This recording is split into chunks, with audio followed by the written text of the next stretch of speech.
Bismillahirrahmanirrahim. Assalamualaikum warahmatullahi wabarakatuh. Alhamdulillah. Alhamdulillahi rabbil alamin.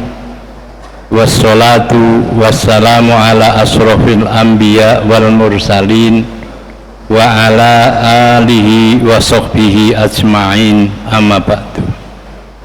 Jamaah duhur yang dimuliakan Allah, pada kajian siang hari ini saya masih melanjutkan dari apa yang telah saya sampaikan pada minggu-minggu yang lalu terkait dengan al-wara' atau wila'i. Makom al-wara' atau wila'i ini kalau kita kaji dan kemudian kita amalkan, semua dari kita pasti bisa melakukan dan bisa menjalankan dengan baik. Dan kalau kita bisa menjalankan dengan baik, sudah kita bisa memperhitungkan, bisa membayangkan bahwa jalan untuk menuju kepada ridhonya Allah sangat mudah akan kita capai.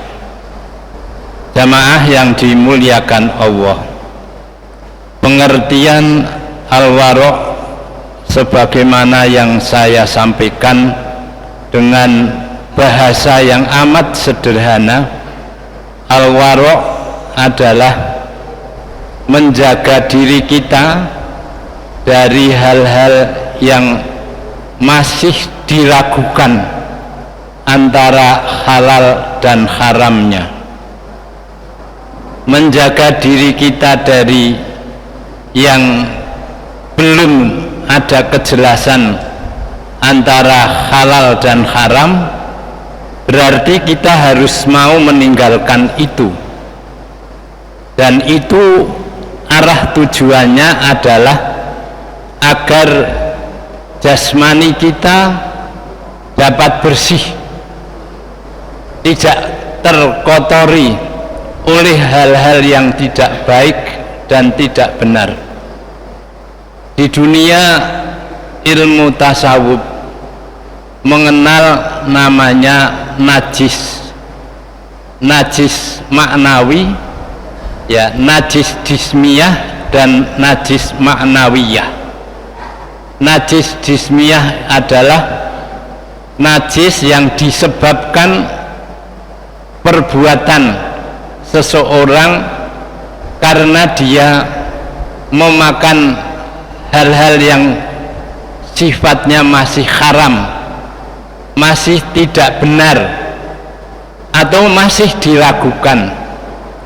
Jika badan kita, jasmani kita dimasuki hal yang haram, akan dikatakan badan kita itu terkena najis jismiyah.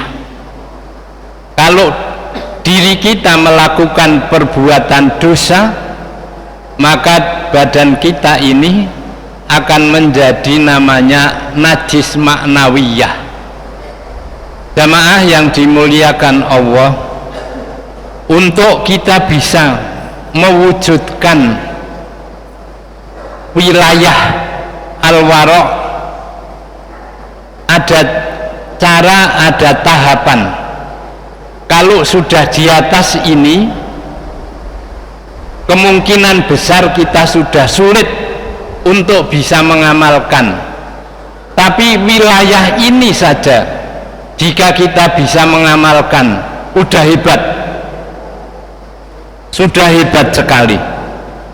Untuk mengamalkan al-wara' sebagaimana tadi saya katakan, di sana ada dua tahapan. Tahapan yaitu ibadah lahiriah, yang kedua adalah ibadah batiniyah. Ibadah lahiriah yang dimaksud di sini adalah tidak melakukan sesuatu apapun dalam hidup ini kecuali untuk ibadah kepada Allah. Jadi yang dilakukan oleh kita dalam hidup ini tidak kurang dan tidak lebih hanya untuk ibadah. Dan ini sebenarnya sudah sejalan dengan apa yang digariskan oleh Allah dalam firman-Nya, wa ma khalaqtul jinna wal insa illa liya'budun. Ada ma kemudian ada illa, artinya pasti. Pastinya hidup itu adalah untuk beribadah kepada Allah. Di luar itu berarti di luar garis yang ditetapkan oleh Gusti Allah. Hidupnya hanya ada satu periode. Gusti Allah itu sudah meluruskan jalan hidupnya manusia di dunia ini. Untuk apa? Ibadah kepada Allah. Ini sudah diucapkan oleh kita, janji kita kepada Allah. Dan kita jangan sampai Islam kita itu Islam lambe. Islam lambe itu hanya sampai pada batas ucapan, ngomongnya tapi beda pelaksanaannya. Apa? 5 kali sholat wajib atau plus sunat itu sudah berapa kali yang sudah kita ucapkan? Apa ucapannya? Inna sholati wa nusuki wa mahyaya wa mamati lillahi rabbil alamin. Itu udah janjinya kita kepada Gusti Allah waktu kita menghadap Gusti Allah waktu sholat. Kita sudah menghadap kepada Gusti Allah berkali-kali berucap itu. Hidup mati saya, ibadah saya, artinya segala apa yang dilakukan dalam hidup ini lillah. Lillah itu untuk ibadah kepada Allah. Kalau kita beribadah kepada Allah, hidup ini untuk ibadah kepada Allah, artinya bahwa kita hidup tidak akan keluar dari garis yang telah ditentukan oleh Allah, garis yang ada pada syariat Allah. Manusia sering belok, sering bengkok, tapi Gusti Allah sudah mengingatkan, minta kepada Allah agar kita berada pada garis yang selalu lurus. Maka surat Fatihah itu wajib dibaca. Isinya apa? Ihdinas siratal mustaqim. Ya Allah, tunjukilah kami ke jalan yang lurus. Kalau kita berada jalan yang lurus, berarti kita berada pada jalan yang diridhoi Allah. Berarti kita bisa mendapatkan mardhatillah. Orang yang mendapatkan ridhonya Allah berarti dijanjikan oleh Allah ke dalam surganya. Itu janji kita kepada Allah. Itu hidupnya manusia ya seperti itu. Jadi kalau kita orang sudah melakukan itu, sudah berarti kita masuk pada satu awal makom seorang yang menekuni bidang tasawuf, yaitu wirai. Kalau sudah berada dan kita konsekuen di situ, udah hebat. Hidup untuk ibadah, segala bisa digunakan untuk ibadah. Mulut kita, mata kita, tangan kita, kaki kita, semuanya bisa menjadi ibadah. Jabatan kita bisa menjadi ibadah. Saya masih ingat ketika dulu, ya saya masih muda di Unisula, Pak Sutrisno Soeharto, wali kota Semarang, berkunjung ke Unisula. Waktu akan mengakhiri pidatonya, mumpung saya masih jadi penguasa, bisa menentukan, bisa tanda tangan untuk menentukan sesuatu. Ya, mumpung saya masih jadi penguasa, yang namanya wali kota itu penguasa, bisa tangannya itu digunakan untuk nanda tangani ACC, bisa menentukan saya setujui, insya Allah Unisula akan saya bantu. Kalau tidak salah, mungkin Pak Ayik masih ingat bantu pagar di depan itu ya Pak Ayik, di depan pagar Unisula sampai ujung sana itu, kalau tidak salah itu bantuannya Pak Sutrisno Soeharto. Panguwoso itu bisa jadi ibadah, rektor, dekan, siapa saja penguasa ini bisa jadi ibadah, bisa menentukan A atau B. Maaf kalau mungkin menyinggung orang, memang agama itu berbicaranya kepada manusia. Kalau menyinggung manusia itu wajar, karena agama tidak bicara kepada hewan. Itu bisa jadi ibadah. Jadi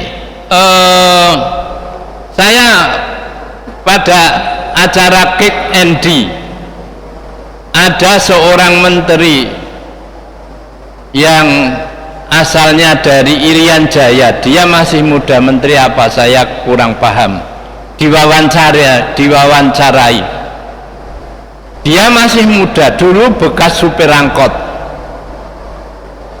Jabatan saya menjadi menteri untuk mendapatkan gaji tinggi itu bukan tujuan saya,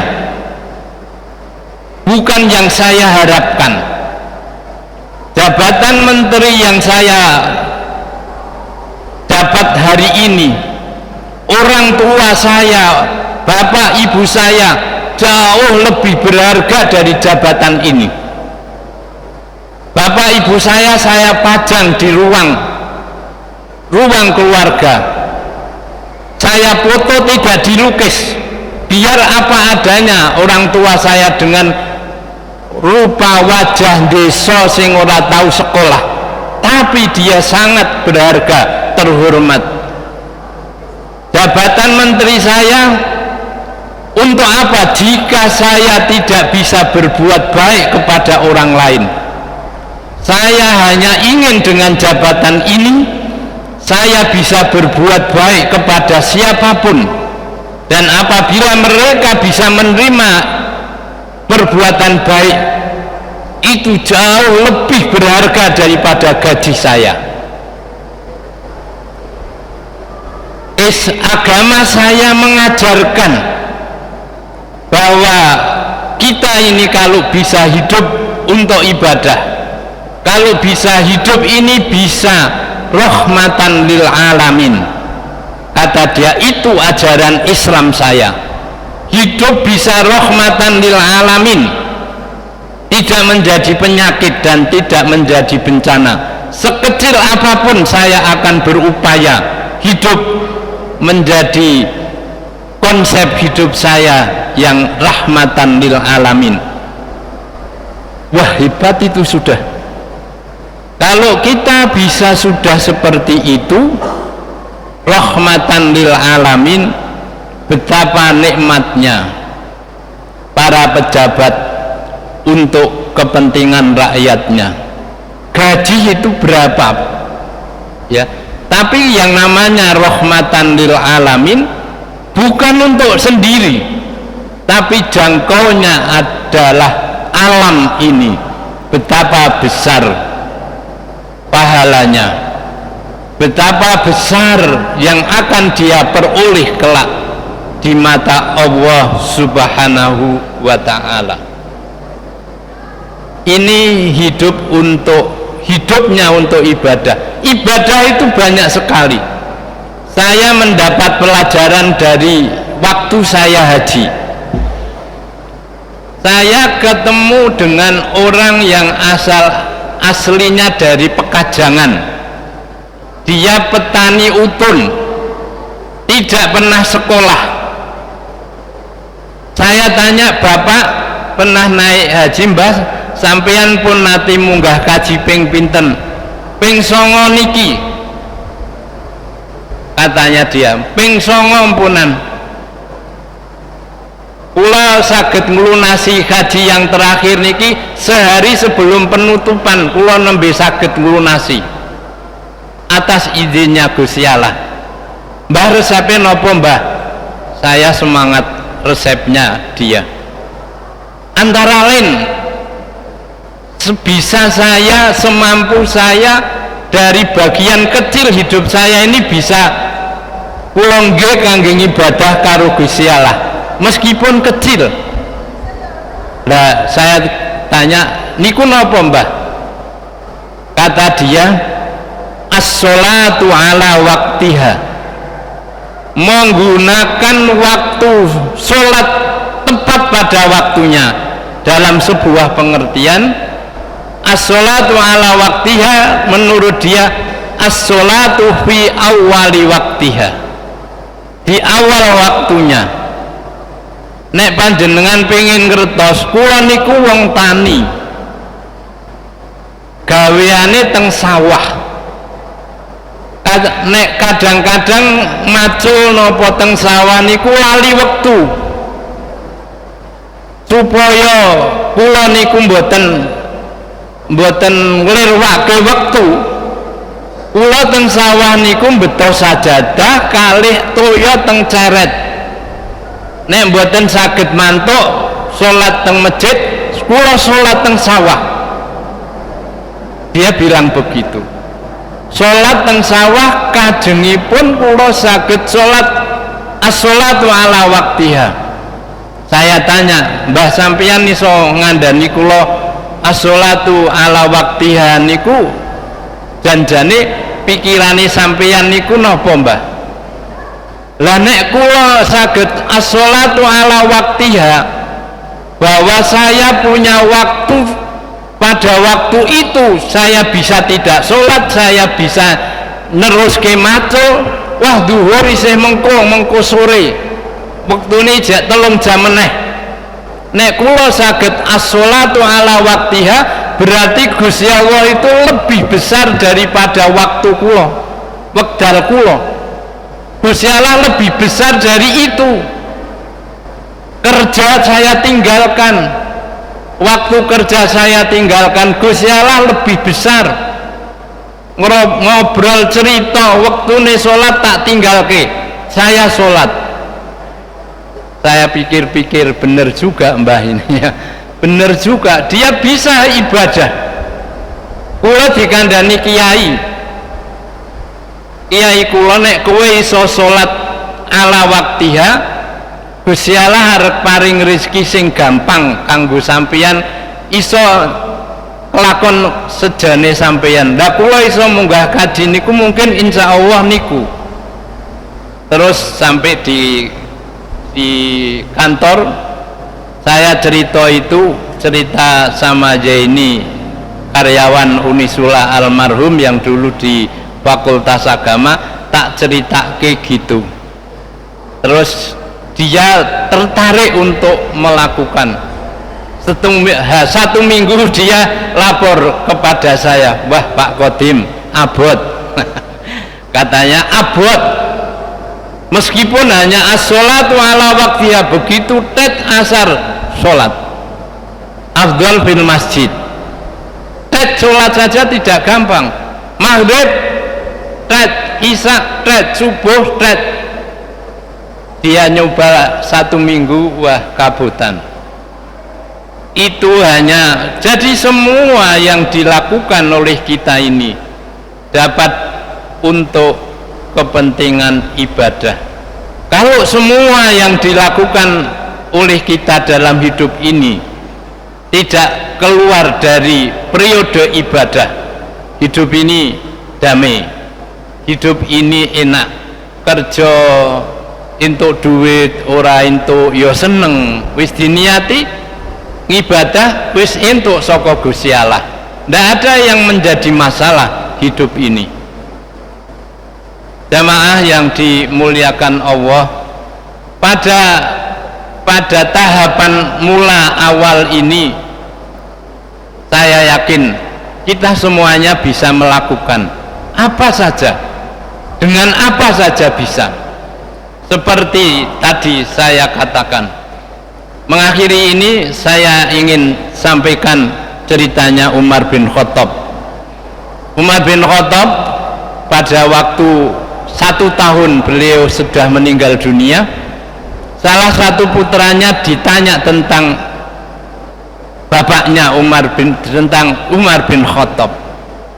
Dia punya komentar apa? Andai orang tua saya, bapak saya itu diberi oleh Allah 1 tahun menjabat seorang khalifah, harta seluruh keluarga akan habis diberikan kepada fakir miskin.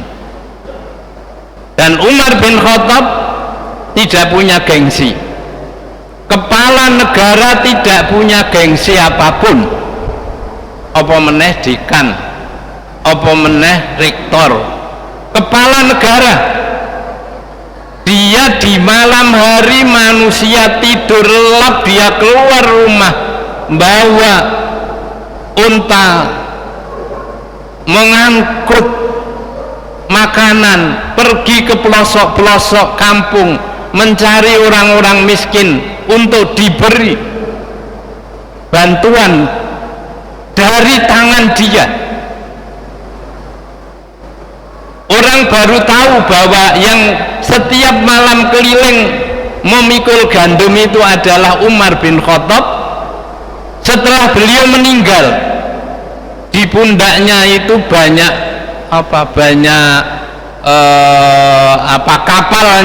banyak kapal-kapalan kalau orang memikul beban itu.